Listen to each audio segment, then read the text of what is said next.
Banyak kajian lah tu. Kenapa you fail? Dua benda lah. You have the wrong organisation, structure, and you have the wrong people. When you have an organisation that's not effective, plan apa yang you ada pun tuan-tuan dan puan sekalian, memang tak boleh dilaksanakan.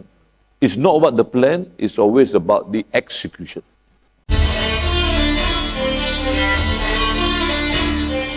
Daripada 150,000 syarikat PMKS dilaporkan gulung tikar dan sekitar 80% PMKS telah merekodkan kerugian. Okay? Dan hampir 950,000 rakyat Malaysia hilang pekerjaan. Jadi selain daripada itu, kalau MARA sendiri, kita ada figure angka-angka MARA jugalah. MARA ini pada setiap masa kita ada di dalam lingkungan usahawan yang berjumlah hampir 60,000 usahawan MARA yang pada ketika ini sedang mendapat bantuan daripada MARA dan sebagainya. Tapi akibat economic turmoil ataupun challenges in ekonomi, datang pula COVID dan sebagainya, untuk tempoh yang sama kita lihat 3% daripada usahawan-usahawan MARA ini terpaksa gulung tikar, dan peratusan yang hampir sama dengan the national number tadi merekodkan kerugian ataupun angka-angka yang tidak begitu memberansangkan. Jadi sebenarnya sebelum kita terus membincangkan lagi hal-hal berkaitan dengan usahawan, macam mana kita nak manuver perniagaan kita dalam situasi yang agak mencabar ini, saya nak tanya Tan Sri lah, sebenarnya apa yang berlaku? Kita tahu yang berlaku itu cabaran-cabaran di dalam ekonomi dan sebagainya, tetapi pada usahawan ini, pada perniagaan-perniagaan, entiti perniagaan, pemain-pemain industri ini, sebenarnya dalam tempoh cabaran, apa yang berlaku kepada mereka, Tan Sri? Pertamanya, Datuk, one of the thing yang kita faham COVID ni, impact ni, consumer sendiri dah berubah. The behavior consumer. Pre-COVID dan post-COVID, tak payah katalah, kita sendiri pun, kita tanya kita, macam mana kita punya buying behavior tadi. Saya ambil benda yang very simple lah kat rumah saya sendirilah. Dulunya kalau sebelum COVID ni, yalah, saya dengan rumah, sukalah kadang weekend pergi pasar malam, pergi pasar raya, beli grocery, kadang beli mall, beli baju kan. So when COVID, tak boleh pergi kan. So semua pakai app lah. Bagi grocery pun dah pakai app kan. Kalau nak beli baju pun, now you can go basically and buy. So kita ingat lepas COVID ni, kita back to asal lah. Tapi tak. The pattern becomes permanent. So now I think my wife masuk pun, janganlah pergi shopping. And so everything is through the app. So one thing yang kita kena realize, and saya tengok banyak peniaga-peniaga masih tak faham hakikat bahawa the consumer behavior dah berubah. So the question is whether we understand the consumer behavior. So that's number one yang very penting. Keduanya dalam segi market dynamic. Maksudnya tadi kalau yang utama tadi, kalau consumer behavior, kalau dulu pergi secara fizikal, pergi ke outlet, kedai dan sebagainya. Tak ada. Sekarang ni daripada so kalau rumah kita pakai formula yang sama dalam untuk menjalankan bisnes dengan andaian consumer kita, pelanggan kita masih macam dulu, dan acuan itu dah salah. Tapi maksudnya yang Tan Sri katakan ni, perspektif kita sebagai usahawan itu melihat, maksudnya sekarang ni market dah begitu. Maksudnya more online. So, correct. So market itu maknanya the buying pattern the consumer dah berubah. Kita ni marketing ada one simple rule lah tu kan. Rule number one, the customer is always right. Number two, if the customer is wrong, refer to rule number one. Yes. So the consumer is always right. So kita kena faham consumer kita siapa. Consumer yang dulu dengan sekarang, orang yang sama, Datuk, tapi dah berubah cara dia membeli. Betul. So kita kena adapt. Tapi kita duduk kat rumah pun, Tan Sri, kadang-kadang tak sedar, tengok-tengok ada saja orang Grab ke Lala Move ke datang, kita pun tak tahu siapa yang beli. Rupanya bila dalam keadaan sekarang ahli keluarga kita lagi so banyak sekarang restoran, sebagai contoh, saya menasihati satu grup chain of restoran lah. Dulu konsep dia dining in. Kan? Besar restoran, orang boleh masuk dan sebagainya. So sekarang bila ada COVID, orang tak nak dining in lagi. Orang buat pre-order kan. So Grab dan lama. So bila lepas COVID, dining in dah kurang. So dia kena scale down. So dia terpaksa ubah dia punya business model sebab the consumer yang dulu dah berbeza. Itu yang saya maksudkan the consumer behavior dah berbeza lah. Keduanya tadi the market dynamic lah. Market dynamic ini dah berubah. So kita kena understand dalam segi what moves our business. Yang ketiganya technology disruption. Sekarang ni Datuk, kalau mana kita berniaga kan, kalau tak ada konsep digitalization teknologi dia tak boleh pakai. Betul. Kan? Kalau ikut US, kalau pergi mall sekarang, dah mall maknanya dah almost non-existent. We talk about virtual mall. Betul. Kan? Nak berhead, seolah-olah sekarang ni ada app tu kalau kita nak try baju, changing room, tak payah pakai baju sendiri. Kita pilih baju kita apa je, drag and drop, dalam screen tu boleh nampak macam mana colour. Semua everybody Semua sana. go digital now. So you can do it in your all privacy on your room. That's why the landscape of the, macam kat Malaysia juga samalah. The television talk jauh lah banking. Saya duduk RSB Bank as a board member. Sekarang, when was the last time Datuk pergi ke branch? Ada pergi branch tak sekarang? Ada sekarang je. Tak ada tak? Semua online banking. You don't need the branch anymore. Tapi Tan Sri, sebab itulah, menyedari hal itulah, sebab tu, MARA pun kita tawarkan kepada usahawan-usahawan kita geran digital. Correct. Yes, kalau sebelum ni usahawan-usahawan itu dia beroperasi secara manual begitu. So kalau kita nak galakkan dia go digital, kalau kita bagi grant. Adopt the technology and digitalization, kita akan jalan. So memang teknologi disrupted the business in a big way. Seterusnya we're talking about new competitor in the market. Dulunya macam kita ingat kita punya pesaing ni di conventional pesaing lah, restoran kan. Betul. Sekarang dah tak ada restoran lah. Kita punya pesaing apa? This orang yang kat rumah. They do their cooking at home, then they sell delivery on that. So it's non-traditional anymore. So the last thing is about supply chain disruption.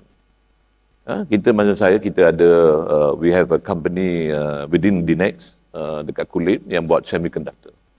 Perang antara Rusia dengan Ukraine kan, kita ingat kita ni mungkin di Malaysia mungkin tak terlibat lah kan. Tengok-tengok kita ada satu gas namanya Xeon gas yang khusus datang dari Ukraine. Satu kilang dia tutup sebab tak ada supply. Covid dekat China, Beijing tutup, Shanghai tutup, kita pun tak ada komponen. Jadi kita, sebagai kita kat Malaysia ni, kita kena faham kita punya supply chain ecosystem. Sama ada kita terlibat tak terlibat. Jadi kalau kita mengharapkan satu source of supply, sebab tu sekarang ni banyak saya beritahu usahawan, don't rely on just one supplier. You need to have your backup plan because COVID telah memberi kita banyak orang kata pengalaman, and we have learned from our mistake. And this is what happened. Itu kadang orang panggil blessing in disguise juga. Kan? Walaupun ianya dianggap satu bencana, tapi dalam studi perspektif yang lain, kadang-kadang dia banyak juga bagi platform-platform baru kepada kita. Yang sebelum ini kita kadang-kadang mungkin memandang remeh.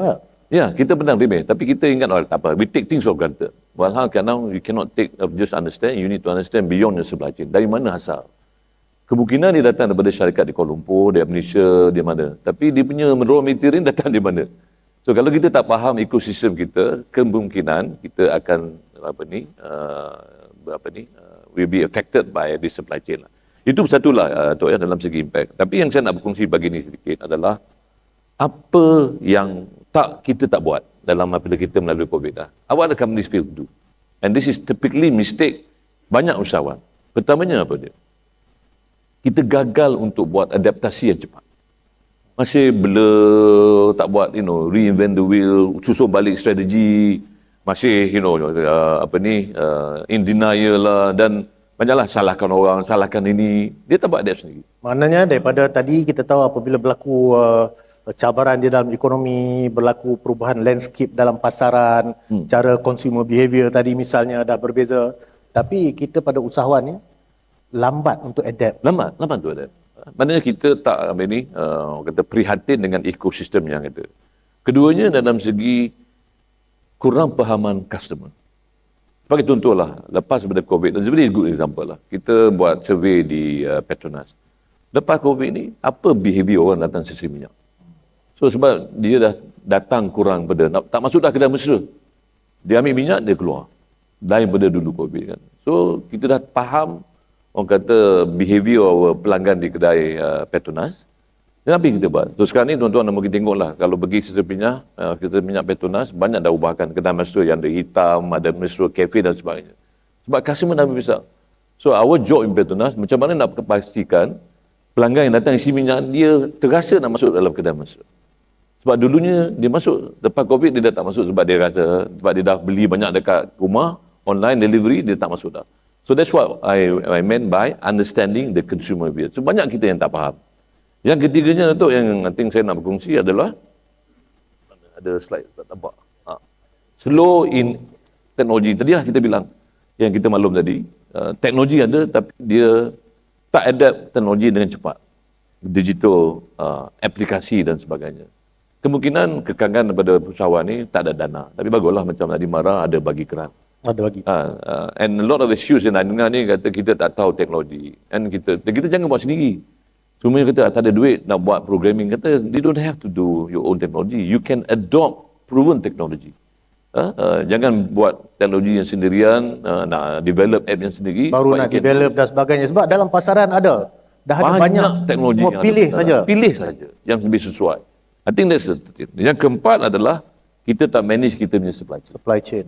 Supply chain ni ialah rangkaian daripada start raw material sampai itu. Itu kita kena tahu.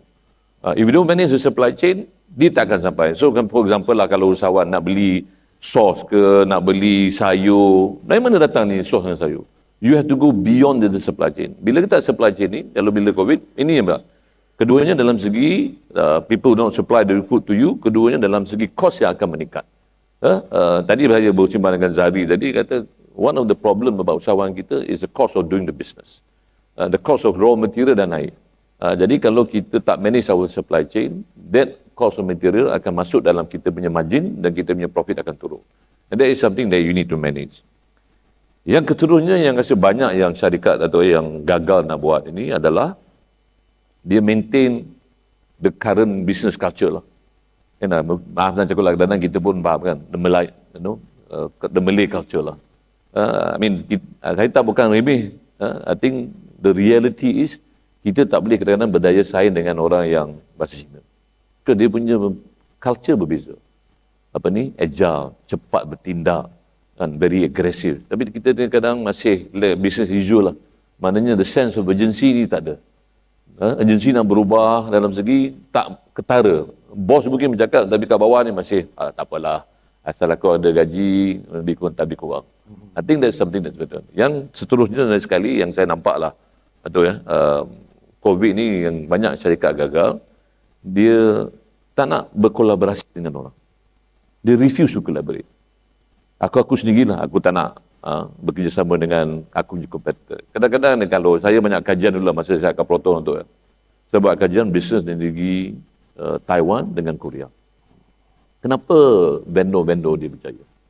Kalau kita tengok dalam depan ni, dia nampak gaya macam dia bersaing sama sendiri. Dia competitors. Tapi kalau kita lihat dia di belakang, actually dia nampak depan bersaing tapi kat belakang ni dia collaborate. Dia pakai mesin yang sama, R&D lab yang sama dan sebagainya. Tapi kita di Malaysia ni kadang, kalau kita buat kajian lah masa di Pro2 dan juga di Proton. Kalau kita nak buat semua sendiri. Saya tak nak berkolaborasi dengan orang lain. I must have my own factory, I must have my own machine because kita tanda punggung kita kejayaan ni semua cuma have asset. Ada asset baru kita berjaya. Yeah.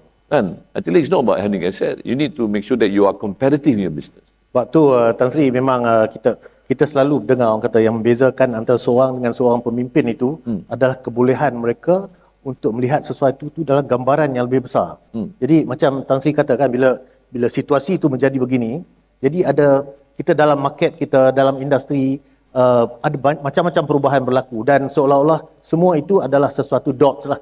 Jadi kita kata kalau kita ni we have to connect all the dots. Maknanya kita kena collaborate. Ada yang kita collaborate, ada yang kita mengambil peluang ke atasnya dan sebagainya. Jadi melihat itu sebagai dalam satu gambaran yang lebih besar. Sebagai contohlah, kalau kita ada mesin kita best in mesin, satu syarikat A, satu syarikat B.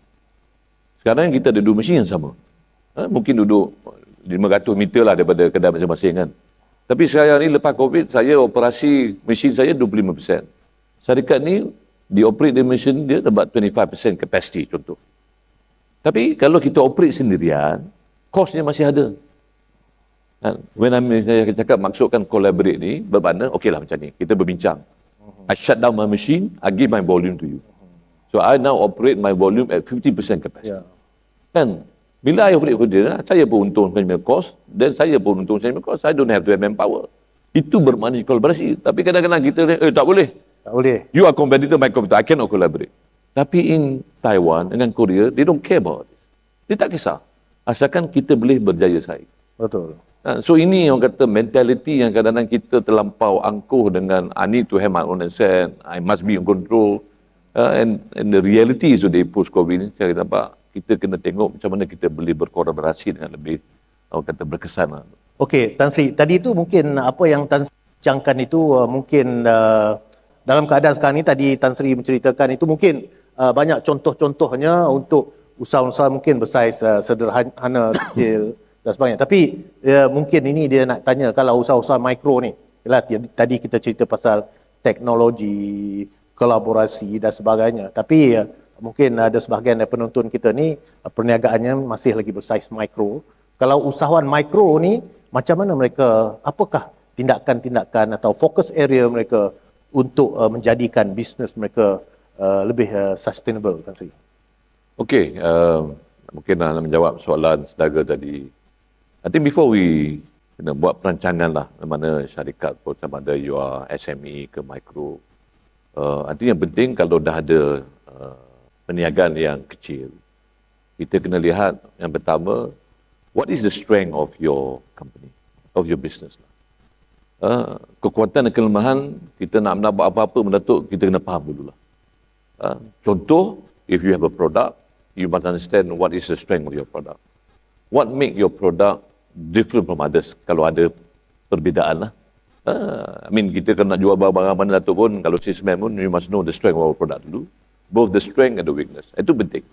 Kan, banyak orang kadang-kadang jual kata, what's your strength of product? Dia pun tak tahu. Kira nak jual saja. Itu very fundamental lah. Keduanya, once you understand the strength of your product, then you must understand where is the market that you want to go.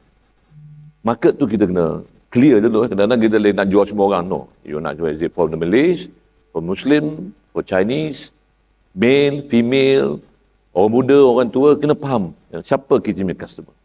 Now, kalau kita faham produk, kalau kita faham customer, soalan tadi, macam mana kita nak kembangkan kita punya bisnes? Beberapa cara lah kita kena buat lah. Bagi saya lah sendiri, Datuk, one, you can grow and do things on your own lah. Maknanya, you cari peluang, berniaga kecil-kecilan dan sebagainya. Saya always berpendapat, kalau kita kecil, kita kena ada orang kata ekosistem ataupun umbrella lah, payungnya di atas. So kita kena kenal lah. Syarikat-syarikat mana yang besar, yang mungkin memerlukan kepakaran atau produk yang kita ada. Kan, saya banyak tengok, orang ada produk, orang ada keupayaan, tapi yang dia tak ada is access to market, pasaran. If your product is good, kalau tak ada pasaran, tak ada orang yang beli. Tak ada orang beli. I mean, it's very real lah. So, a good example tadi kita berbincang dalam masa big holding room ni. Kalau kita runcit, kalau kita micro, pasaran yang sedia apa adalah retail lah. Kan? Retail ni siapa? The traditional retail, you want to go to Mydin, you want to go to, ini memang the giant dan juga. Sekarang the real retail are the petrol station.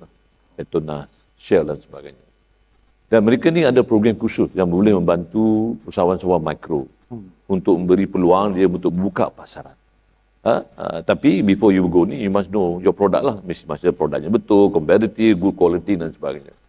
So the point I'm trying to make is that kalau kita nak pergi mana, the first thing kita cari siapa kita punya payung. Ya, maknanya usahawan-usahawan mikro ni pun, Tan Sri, dia kena tengok juga banyak agensi kerajaan, GFC, kadang-kadang ni ada of course, I mean, you can rely on tawaran, agency, but I think there's a lot of private sector that ada yang bersanggupan, yang ada program yang boleh membantu usahawan. Petronas is very good example lah. When I was there memang ada. Shell, Petron ni semua ada. Kan? Then even 7-Eleven sekarang pun itu memang ada. Tapi kadang-kadang kita tak nak pergi pun, mungkin kita tak ada akses dan sebagainya. But I think these are the people that I think will help lah. Itu yang dan satu lagi saya nak tambah pasal mikro ni. Today there's one new economy yang saya rasa ada mungkin keupayaan untuk kita berjaya. What is the new economy? It's called the gig economy. This digital economy. Digital economy. Digital economy ni, saya sendiri lah, saya ada anak yang saya bongsu. Saya tanya dia satu hari lah, dia besar ni nak jadi apa kan? Bagi saya, success is what? You must be a corporate man, you must be businessman kan?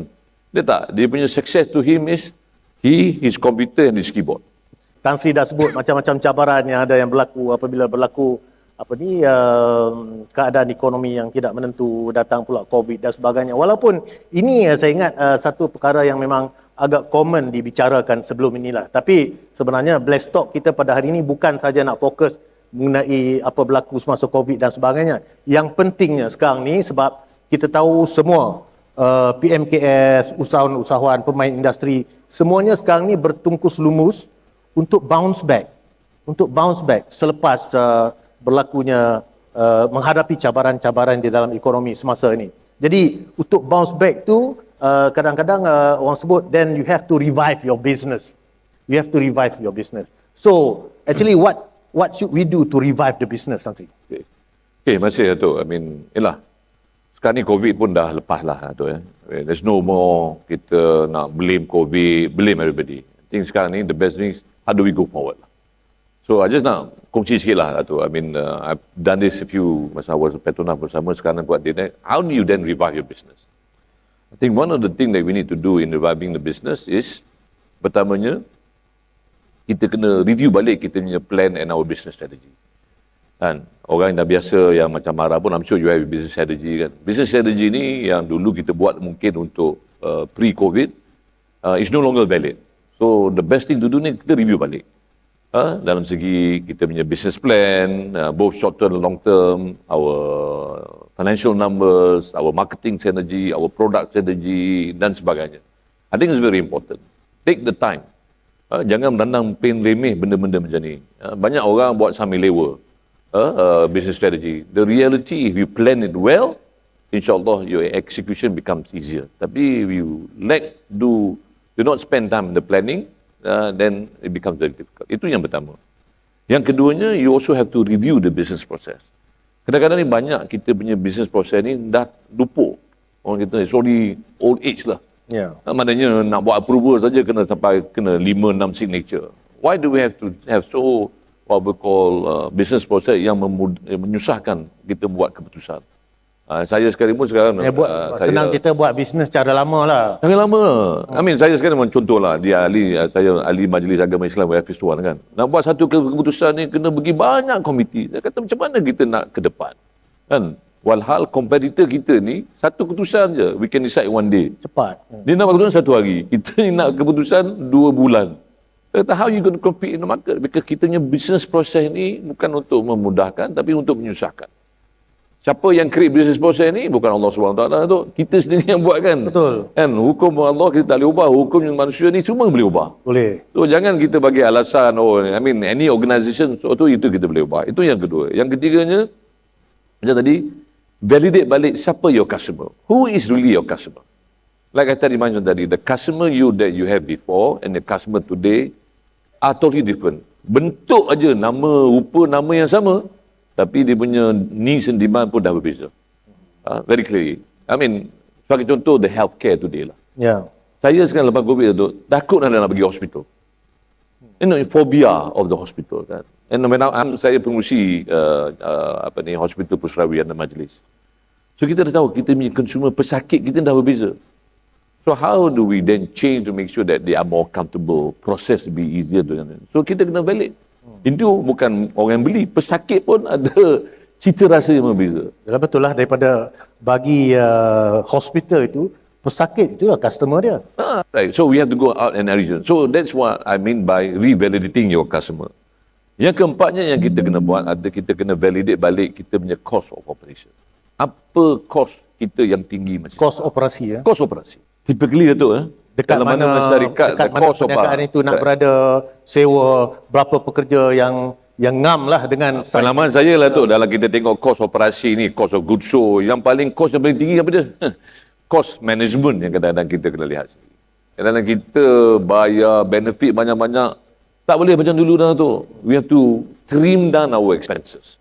Orang kata top heavy kan. Ini nak kata banyak syarikat kan, top heavy.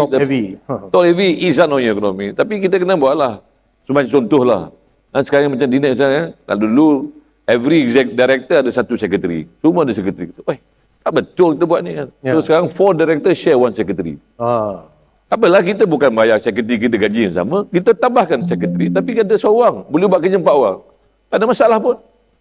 Betul. Kan? Betul. So, mentality kita dah kena berbeza. Kan? Kalau ikut, I saja cannot exist anymore we are in a competitive environment. Ini reality lah. Kadang susah kan. Kalau CEO nak cut cost siapa yang kita cut dulu? Mana cut cost sendiri kan? Ada tak? Jaranglah CEO buat cost sendiri. Yang cut cost semua anak buah lu merana dulu, baru kita nak cost sendiri kan. Ini tak boleh lah. Kita kena lead by example. Kadang-kadang bilangan pekerja itu tidak kita kata tak balance dengan the volume of business yang dia kan. Jadi benda-benda ni kena ditengok juga ya. So that's why cost operasi ya. Cost operasi itu kita kena faham. What is our cost? Baru then we have to control our cost. Then last kali yang banyak orang terlepas pandang lah tu saya tengok lah is we need to review our organisation and our people. Saya pengalaman lah tu lah. Kalau kita nak berjaya dalam mana syarikat, kita ada plan yang terbaik. We have the best plan. Hire lah consultant McKinsey kan bagi plan juga. Tapi yang nak buat plan ni apa dia? Dua benda lah. Satu, kita kena ada organisasi yang betul. Kan? Organisasi structure lah tu kan. Siapa bos? Saya banyak lah tu tengok orang organisasi, dia ada banyak flat, lepas tu dia ada satu kata. Kan? Maknanya acting the deputy CEO report to the CEO report to the MD kan. Mana tanggungjawab MD ni jadi tak ada pegang tanggungjawab ke? Maknanya structure tu dah salah. Itu yang menyebabkan keputusan tu lambat. Ya. Satu. Kedua, mistake orang buat kata. Kita buat structure ni, kita buat structure ikut orang yang kita ada. Jangan letak nama dalam kotak lu tu. Syarikat yang kita nak ke depan ni, structure yang macam mana yang kita perlukan? To be lean and to be efficient. Ya. Jangan letak nama lagi. Nama kita memang letaklah sebab kita bos kan. Betul. Tak apa kita pula. Bawah ni, bila kita tahu dan kita faham apa skill set yang diperlukan untuk menjalankan tugas, baru kita cari siapa yang paling layak untuk duduk dalam kotak. Masalah banyaknya syarikat sekarang ni, nama dah ada, kita buat kotak pula untuk si Fulan ni. Sebab kesian lah, anak saudara lah, kawan dan sebagainya. Dan dia tak boleh buat kerja. Jadi, when you have an organisation that's not effective, plan apa yang you ada pun, tuan-tuan dan puan-puan sekalian, memang tak boleh dilaksanakan. It's not about the plan, it's always about the execution. A lot of companies fail because they fail in getting the plan executed. And pengalaman saya, kenapa? Plan cantik, blueprint cantik, tapi execution lemah. Banyak kajian lah tu. Kenapa you fail? Dua benda lah. You have the wrong organisation, structure, and you have the wrong people. Dan jadi kita kawan CEO ni pesawat kena brutal sikit lah. Saya tahu kalau kawan-kawan ni mesti ada. Banyak masyarakat kan. Apa dia? Kawan lah masuk dalam staff. Saudara lah masuk. Saya tak ada masalah. Nak hire kawan, boleh hire kawan. Nak hire anak saudara pun, adik-beradik pun tak ada masalah. Kan? Ada banyak syarikat yang berjaya, memang dia orang tapi they must be professional. Okey, Tan Sri, saya nak ambil satu soalan daripada Slido, daripada penonton kita ni. Tadi Tan Sri bercakap, betul lah tu, Tan Sri bercakap mengenai review balik business plan dan sebagainya. Ni sekali lagi, ni yang bertanya ni mungkin dia pun nak review business plan ke apa macam mana, tetapi soalan dia ni itu sikit. Dia company yang agak kecil. Dia nak masuk satu industri yang sedang dimonopoli oleh beberapa syarikat yang of course lah bigger size lah. Bagi usahawan yang kecil ini, ialah dia pun nak buat plan, strategi dan sebagainya. Macam mana dia nak orang kata apa? Nak penetrate the market itu. Nak penetrate the market. Tadi kita tahu dah, lepas COVID, market pun dah jadi macam-macam dan sebagainya. Jadi dia nak penetrate market. Tapi dia syarikat yang agak lebih kecil.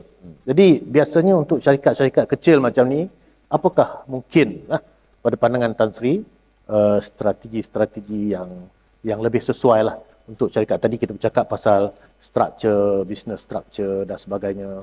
Tapi mungkin di sebalik itu ada juga Tan Sri boleh bagi pandangan untuk bantu kepada usahawan kita yang lebih kecil ni, macam mana nak bantu mereka untuk penetrate. Sebab of course lah dalam industri itu ada kadang-kadang disebut gergasi-gergasinya dan sebagainya. Tapi kita sentiasa percaya rezeki Tuhan tu dia bagi dalam satu kek dan tu setiap orang ada slice-nya tu. Yeah, you have Jadi macam must be willing to share the cake lah.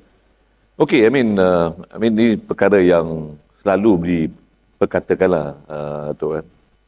I cannot penetrate in the big league lah.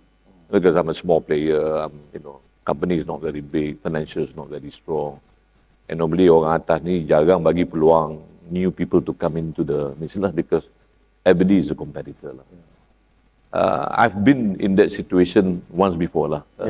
Ikut pengalaman Tan Sri. Pernah, secara pribadi when I was there, when I was an entrepreneur, macam mana kita nak penetrate, kan? Orang kata the big leagues lah. I think important to me lah, nasihat saya pertamanya tadi back to what I said in the beginning. Once important, we must know our strength. I think it's very important. Tahu apa dia kekuatan kita. What is your strength? I mean, you might have strength because of your entrepreneurship, you must have strength for your product, you might have strength in your technology, and so on and so forth. I mean, that's very fundamental lah. Anda kita nak berperang pun, kita kena tahu, when you go to war, what is our strength, what is our weakness. Macam SWOT analysis lah kita selalu sebut. Okay. Dan keduanya, you must also have what we call financial capability. Ini problem of many usaha. Kekuatan keuangan kita setakat mana? Macam mana Tan Sri, saya mana ada duit. It's not that because you must have 1 million in your bank, but you must establish a support system. Maknanya, in event that you get the market, there are institution yang boleh membantu you. Banyaklah macam MARA pun, contoh PUMB, banyak agensi kerajaan yang boleh bantu. Tapi dengan syarat kita akan dapat market lah. So strengthen because if I were on the other side juga, Dato', if ada tengok, macam mana saya nak tolong usahawan kecil? The first thing that I do, okay, you ada product, you have a good organisation, tapi you are weak in your financial. Ini yang kadang-kadang susah sikit pada orang lah. So you need to make sure that you have some financial support. Financial support doesn't mean that you have money in the bank, but you need to raise support from government agency. Maknanya kalau you ada contract, then you can get all the financing for you to support your business. Dan yang terakhir yang saya nak sarankanlah for all these micro entrepreneur, it is your presentation and your pitch capability lah. You must be very confident on the business. How do you appear in how to carry yourself and carry yourself. Banyak yang saya tengok bila saya dulu kerja dengan dengan Teraju dan kita sit in the super program kan, kita jadi panel untuk for usahawan to pitch and to give them 500,000 grant kan. So banyak pitching ni kadang-kadang kita sendiri tak confident. You don't even understand your industry, you don't understand your product, you don't understand your strength. And how are you going to pitch to your competitors in order to win the confidence? So you, the person, must make the difference. Banyak usahawan ada produk, tapi bila datang masuk nak bagi pitch ni, dia gabra ke, tak pandai bercakap, presentation ni, slide pun tak betul. All these things are small things, tapi apa competitive advantage produk dia. It makes the difference. Okey, Tan Sri, tak apa. Tadi Tan Sri ada sebut mengenai bila bercakap tadi tentang financial capability, cuba dapatkan bantuan ataupun sokongan lah daripada agensi kerajaan, bank dan sebagainya. Saya ada tengok juga tadi soalan dalam Slido juga yang ada kaitan juga dengan bab-bab pinjaman, grant dan sebagainya ni. Tapi kita ini yang bagusnya Blast Talk ni, kita bagi mereka pun tak perlu bangun ambil mikrofon bertanya. Sesiapa saja boleh bertanya. Gunakan Slido tu, post kepada saya. Kadang-kadang saya akan combine soalan tu jika soalan tu hampir sama. Tapi bila kita sebut, tadi mula kita dah sebut pasal COVID, saya pun dah sebutkan dalam tempoh 3 tahun ini, lebih daripada 10% PMKS melaporkan kerugian, tutup kedai, 10% yang gulung tikar, lebih daripada 90% yang barang kerugian. Tapi bila bab nak pergi kepada institusi financial institution, institusi keuangan ni nak dapatkan bantuan itu, bantuan keuangan, bantuan modal dan sebagainya lah.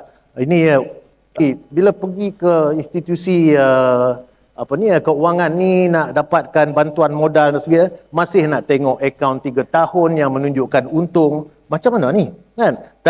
Saya bukan itu, tapi pandangan Tan Sri mungkin kepada usahawan dan juga saya tak tahulah, mungkin platform kita ni saya tak pasti siapa lagi yang melihatnya. Kita bukan, cuma ini pandangan profesional kan.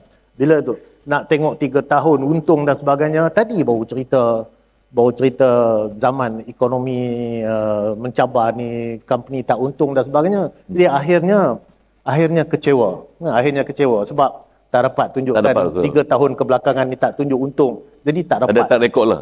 Jadi sepatutnya kalau sudut pandangan profesional daripada Tan Sri sendiri, macam mana saya alih sikit tu dia punya perspektif. macam mana sepatutnya institusi kewangan dalam masa yang sama membantu usahawan untuk memahami. Tapi itu persoalannya. Saya setuju juga dengan penonton kita tu. Tadi dah kata ekonomi sukar. Bila nak pergi pinjaman nak tengok 3 tahun ke belakang untung. Kita tu baru lepas rugi, kita baru nak bangun balik. Macam mana celah-celah tu pula kadang-kadang bukan itulah. Kita pun agensi kerajaan, tapi saya tahulah dia punya tu sebab saya ni selalu berbual dengan usahawan. Kerajaan pula umumkan kenaikan gaji minima. Jadi all those tadi kita kata nak kurangkan kos operasi. Jadi benda-benda ni macam berada di dalam dilema kita usahawan ni, kan? Jadi macam mana kita Amin mungkin pandangan Tan Sri bukan hanya daripada apa usahawan patut buat. Mungkin kita juga boleh sampaikan mesej kepada pihak-pihak tertentu yang banyak memberi pinjaman keuangan, agensi kerajaan sendiri macam Entrepreneur Development Organisation, DFI. Jadi betul. Macam mana tu? Okeylah, I think benda ni kat depan ni mungkin usahawan yang mungkin punya masalah yang sama lah. If you go to a commercial bank, atau kan, they don't look, kalau They don't want to rekod take any ni, risk. you tak payah, dia tak pandang pun tu. They not even look at you. You don't have 3 years accounts, they not going to look. You don't have a track record, langsung tak nak ikut. They are very risk adverse lah. Yeah, risk. Commercial banking. Tak adalah bank besar, so saya pun duduk dengan RSB dulu. Because that's the behavior of the bank. Because they are governed by bank negara, all kind of governance yang kena ikut. Dan ini yang the government agency have to play a role. At the end itu, bagi saya lah, if I were looking to invest some money, kan, of course I might look at the structure of the company. Maknanya produk dia betul, boleh berdaya saing, dia ada business plan. Kemungkinan dia tak ada track record. Kan? Many successful entrepreneurs sekarang yang besar, kan, dia pernah tak ada record. Tapi apa yang ada?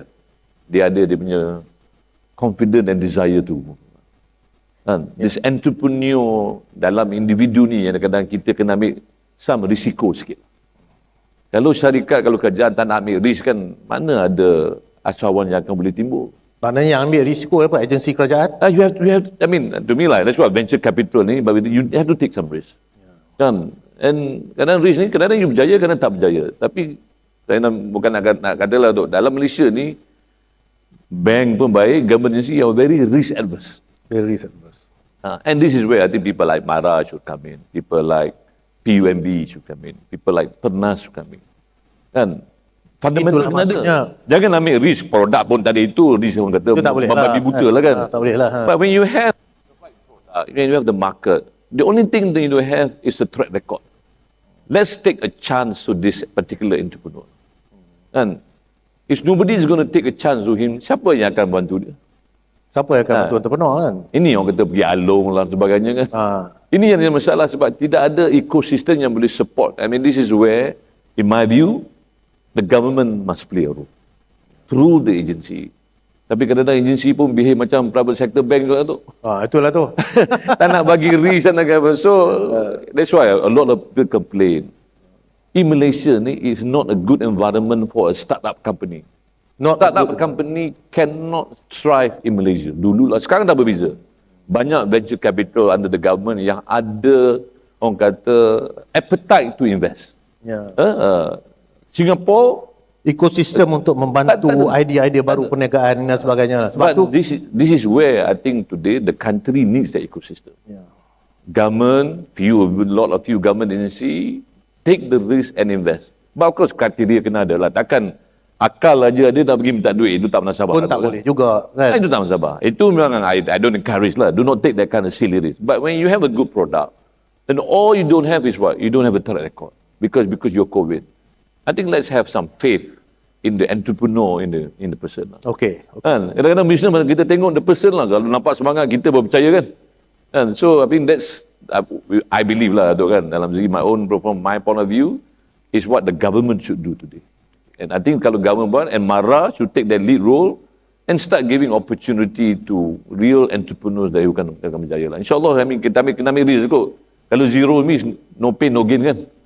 Kena lah ambil sampai sikit. Saya tadi dapat lihat apa yang Tan Sri sebut tadi, ianya memerlukan satu kekuatan kepada usahawan itu sendiri memerlukan satu ciri-ciri tertentu yang ada pada usahawan. Kalau tak ada tu, usahawan nak kena bina dalam diri dia ciri-ciri yang sebegitu. Maksudnya kenalah dengan kita punya program ini, Building Leaders and Entrepreneurial Society. Kita nak bentuk kepimpinan. Macam mana jadi satu pemimpin yang berkesan? I think it's about, you can be a leader but you want to be an effective leader. Leader saja tapi tak efektif pun, you don't get the right result lah, kan? So in my humble view, there are a few things that in order, if you want to be an effective leader, there are a few things that you need to have in yourself lah. Yang pertamanya, a good leader, especially you want to bring your company out of COVID, kan? I mean, this is in context of kita ada masalah, we want to transform the company. A good leader must have clarity in the vision of the company. Vision syarikat tuan-tuan kena bawa ke depan ni kena clear lah. Apa dia nak jadi? Apa yang nak buat. Tak boleh blur sama-sama kan. Macam mana kalau kita blur, kita nak explain kepada anak buah kita. Bos, syarikat kita ni pernah tahu macam mana jadi? Saya pun agak-agak macam ni. Tak boleh agak-agak tu. Kena confident. In 5 years, this is where we're going to go. Kita pasti apa kita nak jadi. Kalau kita cerita kepada staff ataupun pekerja pun, dalam kepala pekerja tu kena nampak gambar. Correct. Kita pemimpin.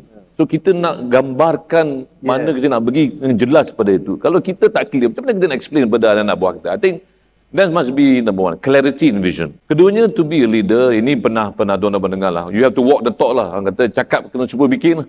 Kan? Ini bos cakap lebih-lebih, tapi bos yang datang lewat, bos yang balik awal. Bos tak turun padang. How are you going to create a transformation in the company when you don't walk the talk? Because at the end of the day, if you have a big organization, it's the leader that will make the difference, in my view lah. Yeah. So kepimpinan tu penting. So this is something that you really have to carry. Banyak orang kata cakap tapi tak seperti bikin lah. Kan? Rapi-rapi tapi tengok dia lah yang curi tulang, dia lah buat ni dan sebagainya. And then you don't have respect for the leader anymore. Ketiganya, to be a leader in a transformation world, you not only kena bagi instruction, you also must give instruction with guidance. Ini banyak masuk bagi instruction. Buat ni, buat tu, lepas tu dia lagi. Dia tak sikit bagi arahan, bagi orang kata guidance kepada orang. Macam mana nak buat sekian-sekian task yang nak buat. But in order for you to give guidance, you kena understand the business that you're in. Baru kita lah bagi pandangan pada beberapa. Barulah buah anak buah kita, orang kata clear intention dulu. Itu yang ketiga. Yang keempat, you must be able to inspire and motivate others. Maksudnya kita dalam konteks the company is struggling, you want to bring the company into a new level. So you must be able to inspire. Tapi kalau leader pun cakap pun tak ada semangat, begitu pada lemah, macam mana you not inspire people kan? You must be inspired, a leader that can inspire everybody. Biar orang semangat nak bekerja. Orang semangat nak kerja kuat. Itu yang keempat. Yang kelimanya, leader ni kena ada sikap ingin tahu tu, curiosity. Kenapa nak tahu? Kenapa orang nak buat ni? Kenapa? Saya bagi contoh lah tu. Saya, pengalaman saya dilatih di Jepun lah, kerja 6 bulan lah. Saya kerja dengan Toyota. Kalau kita kita diajar di Toyota, kalau kita ada masalah, Toyota suruh tanya why 7 kali. Why. Saya pun kata, kenapa Jepun ni? Tak ada kerja ke nak tanya why 7 kali ni kan? Tanya why sekali cukup lah kan? Dia kata, no. Kalau you nak selesaikan satu masalah, you kena tanya why 7 kali. Saya bagi contoh. Kalau kita pergi, tuan-tuan, kalau kita pergi Galang Kilang, kita tengok satu mesin rosak. Kita nak selesai masalah, kita tanya technician. Adik, kenapa mesin ni rosak? Adik ni akan tanya, bos, mesin ni rosak sebab spare part tak ada. So kita selesai, beli spare part dia akan beli. Itu kita sebagai pemimpin, kita ingat kita dah selesai. Dia punya masalah spare part. Tapi dalam Jepun, Toyota, dia kata, that is not how you trying to solve a problem. Dia kata, tanya 7 kali. So the Japanese way, mesin tu, Dedek, kenapa mesin tu rosak? Tak ada spare part. Kenapa tak ada spare part? Tak ada budget. Kenapa tak ada budget? Tak submit. Kenapa tak submit? Takut ke bos. So, masalah dia apa? Spare part ke takut ke bos? Beza kan tu? Beza. Jadi, kita kena sikap, always trying to find out, what is the real problem? Dan jangan kita tengok surface saja. Kita kena pergi mendalam to solve the problem. Itu keadaan. Banyak saya pengalaman, kita surface saja. Sebab kita tak nak menyusahkan diri kan. Apa masalah dia? Okay, solve the problem. Pengalaman saya tu, most of the problem, tuan beritahu kan, banyak masalah ni bukan about the problem, it's always about the people. Manusia ni yang masalah. 90% of the time, it's always about the people. If you change the people, then you probably will not solve the problem. Okay, Tan Sri. Memang kita masih bercakap pasal kepimpinan dalam bisnes dan sebagainya. Ada usahawan tanya, memang kita nak jadi pemimpin dalam bisnes, tapi bila kita dah dah mengharungi perniagaan. Kemudian sebuah perniagaan itu mengalami kerugian. Ni cerita rugi lah. Ni cerita nak bangkit semula cerita rugi lah kan. Mungkin Tan Sri sendiri pun pernah diberi peluang masuk ke dalam satu organisasi yang tak berapa untung lah. Rugi lah, senang cerita. Jadi sebagai pemimpin, bila kita tengok situasi macam ni, apa dia antara perkara-perkara yang kita nak tengok dulu? How do we look at things? What to do first? What should we do first? And then macam mana kita nak turn around balik the business tu? Biasanya macam mana? Macam mana cara dia tu? Saya bagi a real life experience lah. Ini peranganan peribadi saya lah. Okay. 2 tahun yang lepas, syarikat saya lah, Dinex. Dinex, Dinex Berhad. Kita ambil alih satu syarikat di Kulim. Nama dia Sitera. Siltera, okay. Syarikat semiconductor, dia proses wafer. Siltera ni memang Siltera. dah lama. Wafer teknologi dekat Kulim. Kilangnya di Kulim, High Tech Park. Yang dulunya pemegang saham adalah Khazanah. So kami dengan rakan kami daripada negeri China ambil alih. Yeah. We went to a tender, we won the contract, we took over the company. This company, Sitera ni, rugi for the last 6 years. 6 tahun. 6 tahun belakang rugi. So, tapi kita dah buat kajian, kita berani ni, kita rasa kita ada kemampuan. So, we took over the company. So, when I took the company saya ni, bukan management, I was the chairman of the board lah. Betul. So, when I came in, I said no. I went in, I spent 1 week tu. Saya tak buat apa. I'm a engineer. Saya masuk dalam kilang, saya tengok situasi dalam kilang. Dapat insight. I just get insight how the machine is run, and I spoke to many people lah. Just get the feedback. Cakap dengan peringkat pengurusan, cakap dengan orang pengurusan bawah. memang yang pengurusan yang sedia dia tu memanglah banyak bagi report saya, tapi saya ni as engineer I'm trained to based on facts and what I observe lah. Nak baca report dia banyak kena kelintung dia tu. Kan? So you have to go to the ground. So I go to the ground, I don't understand. Yeah. So when I understand the business, I said something is not right in the way they operate. So what do we do? So saya buat a transformation team. Saya panggil 2 orang daripada KL. Saya sendiri dan chairman dengan saya punya partner kat Jepun. Masa tu COVID, dia online saja. Tiap-tiap hari Jumaat tu. Every Friday from 3 to 6 o'clock, kita jumpa 3 jam. Kita buat transformation plan. Banyaklah kita tengok Plan production. transformasi. Macam mana nak cut down the cost of the spare part. How to get the equipment to be more efficient. I personally talk to the customers. How to review back the contract. Kan banyak kontrak yang dulu-dulu punya lopsided lah. Yeah. I review balik. So in 9 months, a company that was losing money for the last 6 years, orang sama, mesin yang sama, in 9 months we can make it profitable. So macam mana? So I mean, ini bukan kata kita pandai sangat, no. But the point I'm trying to make is, there are basic things that you need to do when you want to turn around the company. And it's always about the infrastructure. Kita kena faham dalam segi proses yang ada, efficiency of the machine, cost. Saya bukan accountant tu, tapi kalau saya tengok P&L ni, saya boleh tahu dah orang ada accountant ni kelintung tak kelintung. I can see where the cost inefficiency is. So, back to where I was saying tu, dan saya tanya benda sama lah. Kenapa? Dia orang ni kenapa? Tassi tanya banyak soalan. At the end of the day, I know the root cause. So, I just focus on what I do. I said, okay team, we don't do many things. We just focus on 3 benda je. Tapi bila kita buat tu, every Friday, kalau you dadah sini, if you don't give me the answers, you get whacked. So 3 benda ni antara Just focus je. fokus. Then, suddenly, people realize, orang yang sama dah ada confidence. Tan Sri, actually, kita buat macam ni, kita boleh jadi efficient. Kenapa dulu kita tak faham? This is something that I think a lot of people can do dalam semua. But at the end of the day, kita kena ada fokus lah tu. Banyak kita ni kadang-kadang nak buat semua serbi. You want to do everything. I mean, kita ada 2 tangan, 2 kaki, 24 hours in a day, 7 days a week. We are constrained by many things. All you need to do is focus.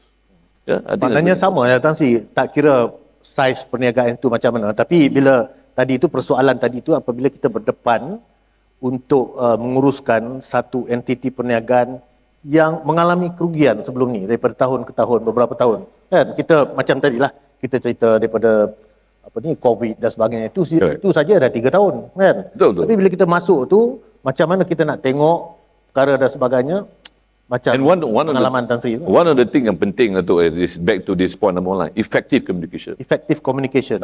Masih saya masuk dekat cerita dah, tiap-tiap bulan saya buat town hall. Saya panggil semua staff, saya buat town hall. And I share them the problem and saya kongsikan apa yang kita nak buat dan saya kongsikan apa kejayaan yang kita telah alami. Mana Itu pun konsep musyawarah. you must share the success lah. Ya. Kan, the good things that you have to do, kita jangan ambil sendiri. And I always say, it's not about me. Saya kata kejayaan ni bukan saya, kejayaan tuan-tuan dan puan sekalian. Satu pasukan. Bagi dia ada confidence. Dan baru dia ada semangat. Effective communication ni Datuk, tuan-tuan, saya belajar lah. I'm Petronas, I think siapa yang kerja Petronas tahu. Dua benda to be effective communicator. Satu is the ability to speak. Banyak kata, I'm a effective communicator sebab apa? Saya boleh bercakap. I think it's very important. Ability to speak is very important. But to be a leader is not about only the ability to speak. You must also have the ability to listen. Dengar tu kena banyak sikit. Kan? Ini ada kan, leader kan. Jangan cakap-cakap, cuba ambil masa dengar the people on the ground. That's what we call to be a effective communicator. Ability to speak and also the ability to listen. Next is about focus and execution lah tadi. Fokus kepada plan kita dan kita execute dengan Itu betul. memang fokus. I'm a very focused person. Kalau kita buat, I will try to do it the best way I can lah. Tapi jangan buat benda banyak-banyak Datuk. Kita ni tak ada kemampuan. And last sekali Datuk, a good leader is a leader that is daring to make the right decision. The right. The The right difficult. selalunya difficult. Banyak orang ni nak pimpin tapi bila nak buat keputusan semua takutlah. Tunggulah, biar dululah. Nama lagi pemimpin kan. Nama pun pemimpin tentu kena buat Kalau keputusan. pemimpin, tugas pemimpin adalah untuk buat keputusan. Your job is to make the right decision. And sometimes that decision might be difficult, but there's something that you have to do. Jadi Tan Sri, to summarize, ciri-ciri untuk menjadi seorang pemimpin yang berjaya ni, kalau daripada segi effective transformation leader ni, kalau kita nak concludekan yang Tan Sri cakap ni untuk ini. Okay. I just want to conclude lah apa ni tu kan. Tapi kita tak habis lagi. Lepas ni kita ada satu blok lagi. Dan saya, Ya, betul. saya nak ambil banyak lagi ya soalan-soalan daripada penonton ni. Dan saya nak, I mean, Sikit-sikit. I Mungkin just want to satu share dua. lah. I mean, just a bit. Leadership is one, skill set is number two. Skill set. Skill set. Zaman sekarang ni, in terms of today, what are the skill set bagi saya that what you need? Number one is crisis management. Banyak kita jadi pemimpin tapi kita tak boleh, tak pandai manage crisis. Gelabah, cepat melata. Leader ni tu kena tendang. Dia tak boleh. Kena cuit sikit dah melompat. Tak boleh. Saya masa zaman COVID I was managing I was the vice president of Petronas marketing. I managed a global business. Tak tidur tu. Operation kat Malaysia, kat Europe, kat US, kat South America, kat South Africa kan dengan COVID ni. Tapi bila orang report kita cool. We must understand the fact. Crisis management tak ramai orang tahu. I mean there's a skill that you acquire. Second is about the skill about ability to adapt. Tadi kita katakan adaptasi yang cepat. Leader must be willing to adapt and you must able to adapt quickly. Ramai orang tahu masalah tapi tak nak adapt. Yang ketiga is about stakeholder management. Siapa kita ni stakeholder? Kan? Saya the biggest pengalaman saya stakeholder management tu masa saya kat Proton. Proton ya. Saya ada 4 bos. Pengerusi bos saya lah. Kedua Khazanah, which is Tan Sri Azwan Mokhtar, itu bos jugalah, itu shareholder kan. Ketiga, ultimate bos siapa? PM lah kan. Betul. Itu GLC kan. GLC. Yang keempat, kita ada lagi satu bos. Advisor, Tok Mahathir. Kadang-kadang tu kan, empat orang ni tak sehaluan. So you as the CEO of company, how do you manage the stakeholder? Stakeholder management ni tuan-tuan, kena ada skill sikit lah. Ya. Kan? Kena ada skill how to manage to make sure you still can get your job effective. Kalau tidak, Datuk pun tak tahulah. Kan? Tambah-tambah sekarang ni kita, kerajaan kerap bertukar, menteri kerap bertukar. Kan? Letih tu nak manage. A kata begini, B kata begitu. Jadi itu nak kena manage lah. Next is about collaborator. Collaborate. Tadi pun dah sebut. Kita kena Itu saya memang filosofi saya Datuk, memang kita kena collaborate. And I really encourage all the usahawan, please ada open in your mind to collaborate. And sometimes your collaborators are also your competitors. Your competitor could be, you're supposed to be competing yet complementing one another. Ini konsep barulah. Kan, our biggest competitor is no longer your traditional competitor, so you need to collaborate. Next is about visionary. The skill set, you have to have a vision, they have a vision, you have to be entrepreneur, and you have to be innovative, and lastly, you must have some of this concept about digital knowledge. Digital knowledge. Kita pun tadi cakap pasal Skill digital. set yang barulah tu, yang bagi saya, in the crisis, the post-COVID, these are the things that I think you should sharpen yourself. Leader satu, but if you be a good leader, but you don't have the skill set, you will not be so effective lah, in my view lah, kalau you nak menjalankan satu usahawan. Of course, mana kita nak cari skill set ni, banyaklah. Saya punya konsep, saya go school of hard knocks lah, maknanya by experience lah. By experience lah. Ini nothing by, I mean, I've never had, master's degree, tapi pengalaman sendiri. I mean, to me, that's the best experience and, Bila kita belajar pergi kursus, memanglah ada dalam buku hari ni pun kita... Of course, you can go to training. Tapi semua tu the datang best yang... is your experience lah.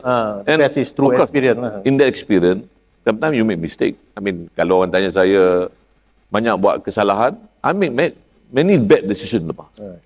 But that bad decision to me makes me a better person today. Because I learned from that bad decision. Surah mulai ayat 261 banyak bercakap mengenai perniagaan, keusahawanan kita dengan manusia, bersedekah dan sebagainya. Tapi kita daripada pengalaman, ilmu yang kita belajar, kita perlu ada satu balancekan balik kepimpinan kita di dalam perniagaan tu. Macam mana pandangan Tan Sri? Okey lah, I mean, tuan-tuan dan puan sekalian, saya peribadilah, kita umur dah senja tu kan.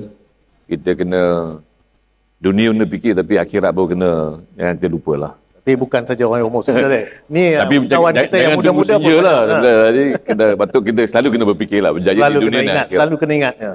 Jadi bagi saya sendirilah peribadi, tuan-tuan dan puan sekalian. I mean, you can run a many good organisation, you can be good leader, but this holistic leadership to me become penting lah. Tambah-tambah kita orang yang beragama Islam lah.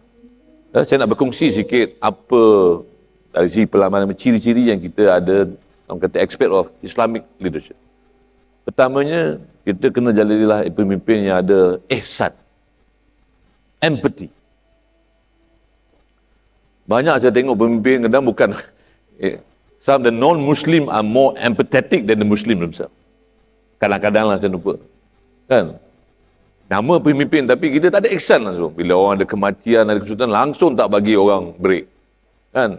Bukan apa, marah lagi. Ada meninggal lagi? Contoh. Kan? I fear that kind of remark sama kata, Ya Allah, Akbar. Kan? Tak adalah kita ada empathy jaga kata. Kan? Dah orang ada kematian, tak ada kita simpati tapi kita nak marah. I think to me, that's wrong lah as a leader kan. You can be the best leader, but if you don't have empathy, bukan manusia lah kita ni. Ihsan I think become very important. Next is about, we have to respect perbezaan pendapat. Opinion is very important. Because dalam satu syarikat, you must encourage people to give views and opinion. Kan? Kalau kita ni orang bagi opinion, bukan bagi opinion, kita memalukan bagi dia sebab dia bagi pandangan. Kan? Ini yang orang lama-lama orang takut lah. Bila orang simpan, people sweep under the carpet. Kita kena meraihkan perbezaan pendapat. Kan? At the end of the day, tuan-tuan dan puan sekalian, you are the boss, right? Apa bezanya, luaknya kalau you minta opinion pada orang, what's your view?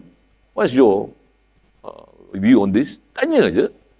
Kan? At least bagi peluang orang bagi. Ini kita semua, kata it's my way or the highway kan. Tak boleh lah. Kan? So you have to respect opinion and allow people to give opinion. I think that's what good leadership is all about. Tadi kalau berkenaan dengan point ni juga Tan Sri, tadi Tan Sri pun ada sebut dalam pengalaman Tan Sri pernah juga buat, yalah kita manusia, kadang-kadang kita buat quite bad decision. So how do you overcome?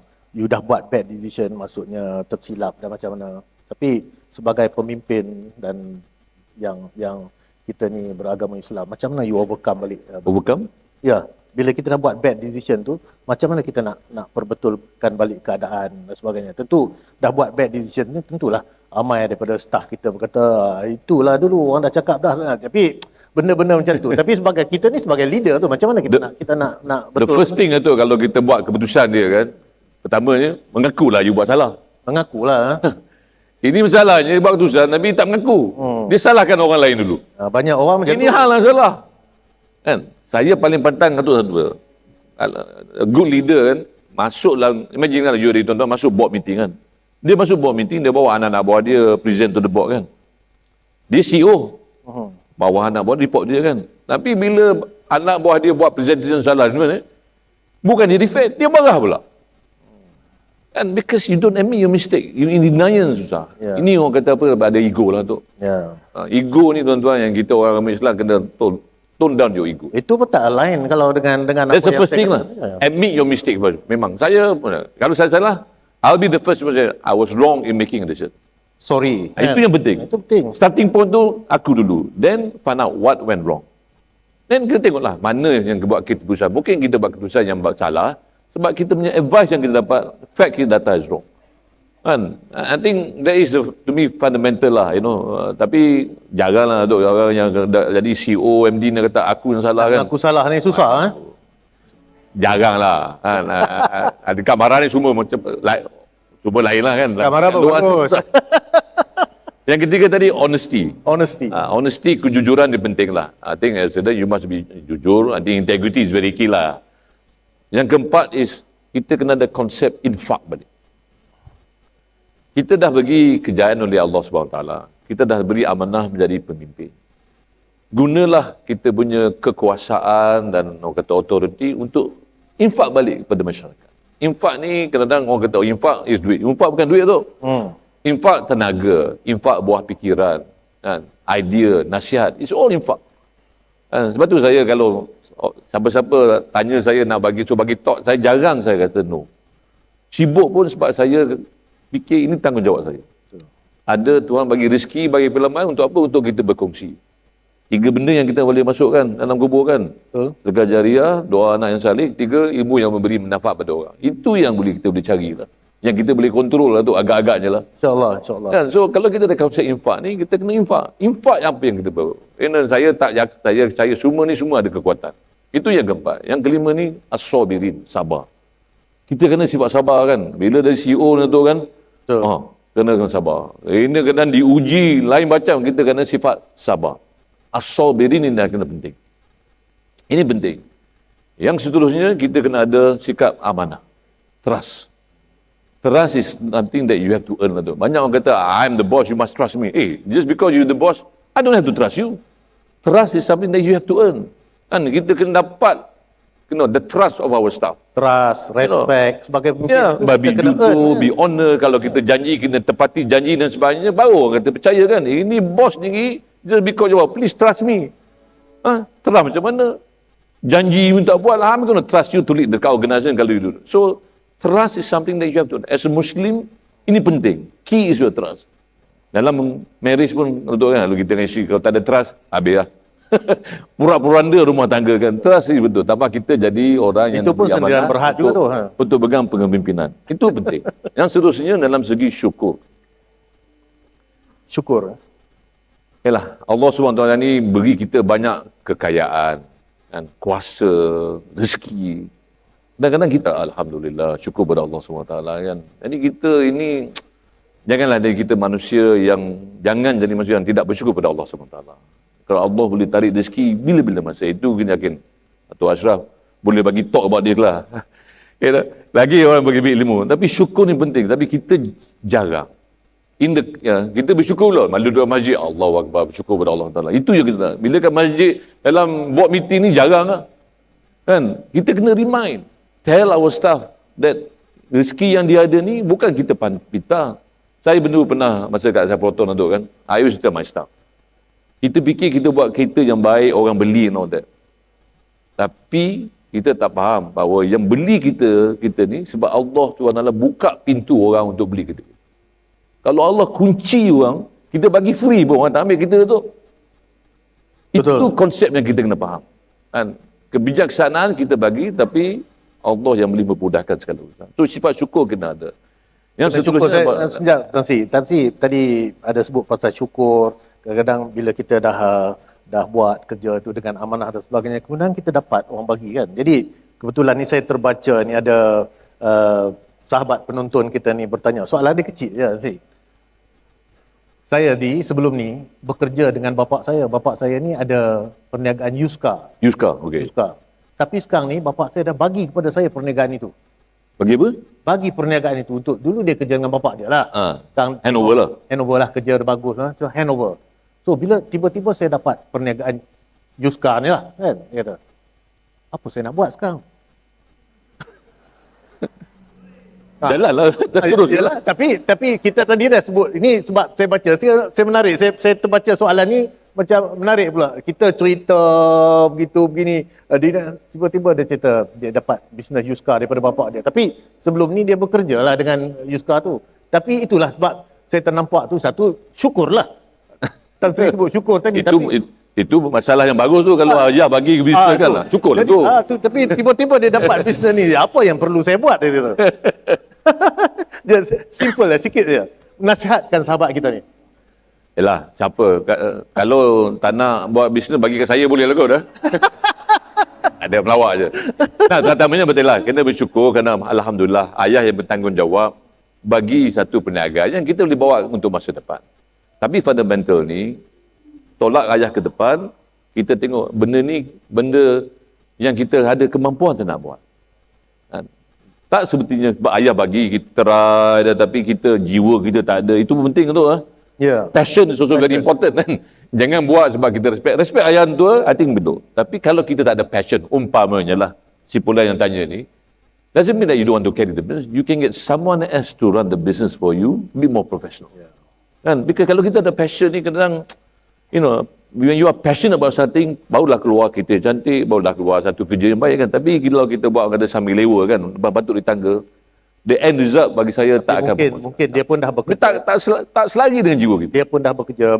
Saya punya filosofi tu, I can only do business if I'm passionate about. If I have no passion, tak payah habiskan boras ya. Because you are wasting people's time. Yeah. The output of what you do is a translation of what you put into the effort that you put. Effort betul, keluarlah benda cantik. Kalau effort sambil lewa, itulah. Okey, saya nak habiskan tu. Bagi last sekali. Dua lagi. Satu dalam segi amanah. Amanah ni memang berat lah tuan. Kita akan ditanya oleh Allah SWT sama ada jawatan yang kita pegang, kita berjalan dengan terbaik. Ini, kadang-kadang saya takut lah.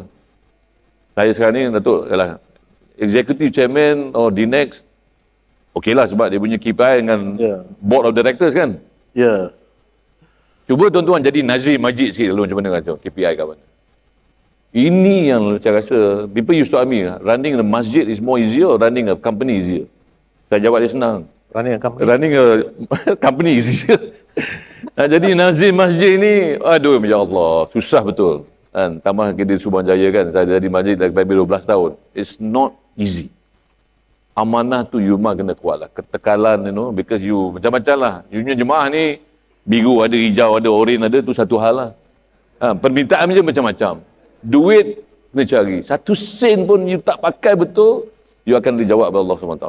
KPI dia terus direct. Kan? Nobody will measure you. Tak ada orang akan fire you, but you kena jawab, itu yang susah. So amanah is something that you have to carry very seriously. Kan? Jangan pernah remeh benda ni. Dan yang terakhir saya ni, banyak benda yang saya buat lah. But always that keeps me comfort, that gives me hope in order to do, because the power of doa. Power of doa. Doa ni penting. Senjata orang mukmin adalah doa. Kan? Doa ni, yalah, macam-macam doa lah. Saya bukan ustaz lah, tapi banyak cara kita nak berdoa, kena ikut adab berdoa jugalah. But in my personal experience, Datuk sendiri lah, peribadi lah, bila saya ada kesulitan, banyak perkara, I boleh cerita, boleh buat buku lah. Ya. Sama kat Proton pun, macam-macam. Every time, belum pelancaran of any model, saya ada ritual saya sendiri. And one of the ritual is about doa. You have to be alone, minta doa kepada Allah SWT. Untuk Allah memudahkan apa urusan kita nak buat. Kalau kita tak minta doa, Kan? kalau kita tak minta Allah akan menentukan. Kita tak boleh rasa komputer. Itu saya punya ritual sikit lah. Sebab saya memang yakin dengan sepenuh-penuhnya the power of doa. Kan? Ini yang kadang-kadang kita terlepas pandang sebab kita terlalu sibuk mengejar kekayaan, mengejar power dalam dunia ni. Kita lupa berdoa. Yang menentukan adalah Allah SWT. Itulah kita berdoa, Allah pun dah cakap, Tan Sri, kita ni sebagai hamba, kalau kita tak berdoa, tak minta tolong daripada Allah, kita ni hamba yang sombong lah. Betul. Dan kita pun tu, one of the thing that saya dididik oleh my parents lah. And all of you I'm sure percaya kan. Kita ni berjaya bukan sebab kita pandai kan. Pandai tu adalah Allah berikan kan tak akal kan, mungkin opportunity to gain knowledge, and I got to travel all parts of the world. But I always believe I'm always successful because of the doa of ibu dan ayah, keluarga dan orang yang saya bantu. Itu saya yakin dengan sepenuhnya. And that's why I never underestimate the power of doa. The power of doa. So this is my last, orang kata terakhir lah. I mean, the advice to everybody lah. I mean, be the good leader, be the transformative leadership. When you are given the task, tapi jangan lupa kita tanggungjawab kita sebagai seorang Muslim. And I want Muslim leaders to be respected lah. Yeah. You are good in your Western management, you can run a company, but you are an exemplary dalam Islamic leadership. Jadi orang tengok pun orang segan. And that's what missing I think today lah. Yeah. Itu yang kita ada orang Islam tapi akhlak dia berbeza. Kan tengok orang luar tengok ini kan orang Islam. Para pemimpin belasah, maki, hama kan. Then it's not only the Muslim, the non-Muslim will say, how come your boss is like that? Where my boss is a non-Muslim, akhlak dia berbeza. Yeah. So ini yang kadang-kadang kita ada mismatch sikit lah. And that's where this concept or this misperception of Muslim in Islamic leadership becomes very important. And kita yang diberi tanggungjawab kan. Who's going to make the difference? Betul. Kita lah. Kita. Tuan-tuan dan puan yang berinteraksi dengan masyarakat, dengan customer. That's why I'm very particular. Lalu keluar negara tu kan, akhlak kita kena jaga. I'm not a Malaysian, I'm a Muslim first. I need to manage my conduct, the way I could do meeting. Kadang-kadang merasa nak masak, nak maki amun kan, dengan putih ni kalau. When I manage petun lah, Mak Saleh jumpa kalau tak maki amun susah. Tapi kita nak terfikir kan, am I going to be like them or I'm going to be a different Muslim? Akhlak seorang Muslim ya. Tegur dengan cara bila. At the end of the day tu, the funny thing is, kita rasa kita pelik kan. Tapi at the end of the day, they will respect you. Kan? Sehingga masa meeting kan, bila masa tu nak semayang kan, kita tak riman, dia akan riman. Datang Sri, time to pray. Subhanallah. So we should not be shy for us to be a Muslim. Okey, Tan Sri. Itulah sekadar berkongsi sikit lah. Tapi ada satu lagi soalan tadi saya tengok dalam Slido, saya akan tanya. Tapi sebelum itu, marilah kita sama-sama bagi satu tepukan gemuruh. Kita alu-alukan kedatangan Pengerusi MARA, Datuk Wira. Terima kasih, Datuk. Ya. Ini Tan Sri, satu soalan terakhir lah. Kita pun dah sembang panjang tadi, dah hampir 1,5 jam kita di sini. Ada satu soalan sebab kenalah dengan apa yang Tan Sri sebutkan tadi. Soalan dalam Slido ni, penonton bertanya, kita tengok dalam landscape perniagaan di Malaysia ni, kita tengok ada banyak persatuan. Kalau kadang-kadang kalau orang Tionghoanya ada, kita selalu tengok ada kadang persatuan peniaga-peniaga kedai kopi. Ada apa? Persatuan peniaga-peniaga kedai kopi, kan? Okay. Persatuan banyak. Tapi dalam usahawan kita, saya knowledge dalam usahawan Bumiputra ni pun ada banyak dewan perniagaan itu, persatuan usahawan wanita, persatuan usahawan kecil, persatuan dewan perniagaan Islam dan sebagainya. So kadang-kala it's very difficult to put everybody on a single mindset. So macam mana kita usahawan ni, Bumiputra, especially usahawan yang Muslim, pasal berkenaan dengan tajuk kita nak balance with holistic leader characteristic ni. Macam mana, how do we put everybody on a single mindset dalam dunia keusahawanan ni? Pandangan, Tan Sri. Yalah, I mean, I always believe, Datuk kan, you always stronger if you have strength in group lah. A single voice ni mungkin suara you mungkin tak akan didengar. And that's why I think persatuan, kooperasi become very important. And many countries have proven that could be a good voice to carry your issues, and going forward.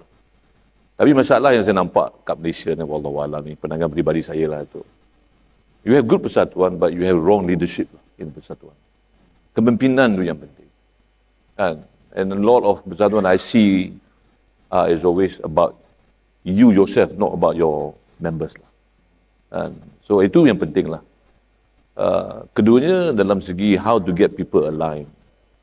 I think it's not very easy lah tu kan, tu dapat orang yang berbeza pandangan, berbeza latar belakang, but you must have only kena choose one common goal. Satu benda that you can, jangan cari perbezaan, cari persamaan. What is a common thing that everybody can align to? Normally-nya is kesusahan lah. Susah lah. It's a pain, right? Everybody has pain. So let's find a common pain point. So just focus on one common point that everybody can know. Then let's align everybody to solve that common pain point. Satu je pilih. Tapi kadang-kadang buat persatuan dengan tu, saya pernah masuk lah. Strategi dia, wah, A, B, C. Banyak. Baguslah. But how are you going to get aligned to one to get the right, orang kata, quick success of it? My advice is just align to one common point. But unfortunately, sometimes we only focus on our differences rather than our Selalunya begitu. perbezaan. Tengok apa perbezaannya. Jarang kita tengok persamaan ni jarang orang nak pilih. So this is where I kata a problem among, sorry to say lah, kadang-kadang among the Malays kan. We always like to focus on the differences rather than the common factor. So I always go in any company, I say, look, let's look at the single most pain point. Orang tanya apa? What keeps you awake every night? Tanyakan 10 orang. Mesti dia akan ceritakan. So, if you can find the common thing yang dia fikir je, selesaikan benda itu. Get everybody to align one point goal, create a good success. Bila ada success tu, orang akan ada keyakinan, this platform is good. This persatuan can actually get result. Then, orang akan align. Tapi kalau kita buat banyak tak boleh lagi, tahun tak ada perubahan, 2 tahun, at the end of the day, people get tired. Transformation tuan ni, perjalanan yang jauh. You must create few quick success, share the success, get everybody to be aligned, motivated, so that they want to make things better. Tapi kalau you belanja banyak-banyak, berhabiskan, lama-lama orang letih tu. Kan? And people just get demotivated and people just give up. And then ini kata banyak yang orang, mistake orang buat lah. Itu sekadar pandangan lah. Okey Tan Sri, terima kasih. Kita dah berada di penghujung program Tan Sri. Saya nak bagi satu chance lagi. 1 minit. Tan Sri, apa nak pesan kepada, especially kepada warga usahawan kita yang ramai yang datang pada hari ini, bukan saja yang ada dalam Dewan ini, sebahagian daripadanya menonton secara online dalam Facebook Mara. Jadi your last word, apa Tan Sri nak pesan berdasarkan pengalaman Tan Sri? Kita tadi dah banyak bincang, saya tak perlu ulang lagi dah kan, tak perlu nak conclude dan sebagainya. Dah banyak kita bincang tadi, cabaran dalam ekonomi, macam mana nak react to those cabaran, nak perbetulkan, nak transform, macam mana how to develop themselves to be a good leadership, nak balancekan dengan kita holistic things ni macam ni. Tapi your last word, apa yang Tan Sri nak? 2 benda lah tu saya nak sentuh lah. Ini my own experience when I deal with Bumiputra entrepreneurs and when I deal with non-Bumiputra entrepreneurs. The Malay and Chinese lah. This is nothing to do with ini my own personal, saya tengok secara sendiri. As a comparison? 2 benda yang usahawan Melayu kurang buat kalau dibanding dengan the non-Malays and the non-Muslim. Pertamanya, we don't want to learn from one another.